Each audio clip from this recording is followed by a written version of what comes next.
दोस्तों, गृह मंत्री अमित शाह ने एजेंडा आज तक के कार्यक्रम में राहुल गांधी पर जो टिप्पणी कर दी, उससे उनकी तो फजीहत हो ही रही है। उस चैनल की और उसके एंकर राहुल कंवल की भी अच्छी खासी लानत मलामत शुरू हो गई है। अमित शाह ने इस कार्यक्रम में इशारों में ये कहने की कोशिश की कि राहुल गांधी पहले बहुत बाहर जाते थे, साल में 6 महीने बाहर रहते थे, और इस पर जब राहुल कंवल ने कुरेदना चाहा उन्हें तो वो चुप्पी लगा गए। लेकिन एक जो ऑडियंस में से एक बंदा था, उसके ज़रिए उन्होंने कहलवाया कि दरअसल वो बाहर जाते थे अपनी गर्लफ्रेंड के लिए, अपनी वाइफ के लिए, जो कि एक ओछी बात है। इस तरह की चीज़ें कहीं अभी तक सामने आई नहीं हैं, लेकिन बीजेपी मज़े लेने के लिए ऐसा करती रहती है या बदनाम करने के लिए राहुल गांधी को ऐसा करती है।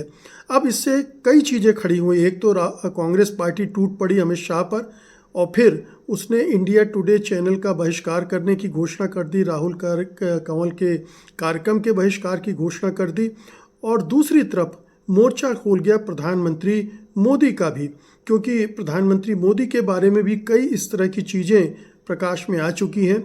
जिस तरह से उन्होंने अपनी पत्नी जसोदाबेन को छोड़ा है, उसको लेकर सवाल उठते रहे हैं। फिर एक लड़की जो थी सोनी नाम की, उसको उसकी जिस तरह से जासूसी की गई, और सुब्रमण्यम स्वामी तो यहाँ तक कहते हैं कि उसको बंदी बनाया गया, वो मामला भी उभर कर सामने आ गया और मोदी पर सवाल उठने लगे। और जाहिर है कि अमित शाह पर भी सवाल उठे, क्योंकि वो तो उनके संगी साथी ठहरे।